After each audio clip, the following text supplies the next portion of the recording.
The manifest of encounters, Elena. They call her the Ice Queen of the SS Seduction. As the purser, Elena is responsible for the ship's accounts, the payroll, and the vault. She moves through the corridors in a uniform so crisp it could draw blood.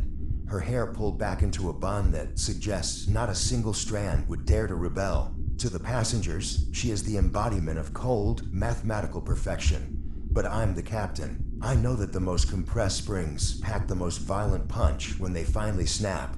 The Filth Factor with Elena isn't about the act itself, it's about the declamation. It's about the moment her ledger hits the floor and the numbers stop adding up. I summoned her to my quarters under the guise of an audit error. When she walked in, the air tension was thick enough to stall the engines. She began to explain the discrepancy, her voice a steady, rhythmic hum of logic, but I wasn't listening to the words. I was watching the way her throat moved when she swallowed. "Elena," I interrupted.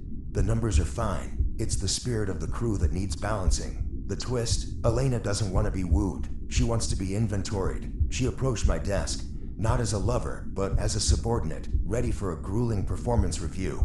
She stripped with the same clinical efficiency she uses to count the casino's nightly take, folding each garment with a terrifying precision. When she finally stood before me, she didn't ask for a touch. She asked for a debt collection. The encounter was a brutal exchange of power. On the mahogany desk, surrounded by high-stakes contracts, Elena transformed. The ice didn't melt. It shattered into jagged, sharp edges. She has a way of using her body like a weapon of mass seduction, unyielding, demanding, and utterly devoid of romance. She wanted the filth of the transaction.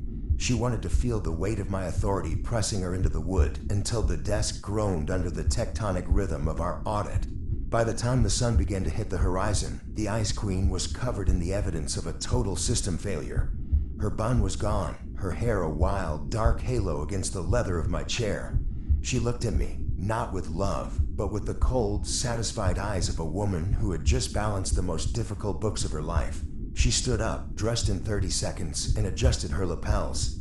"The audit is complete, Captain," she said, her voice returning to that terrifyingly calm hum. "We are back in the black." As she walked out, I realized the intoxication of Elena isn't her heat. It's the absolute filthy void she leaves behind when she turns the ice back on. She is the first entry in my manifest for a reason. She is the baseline. She is the debt I'll never finish paying.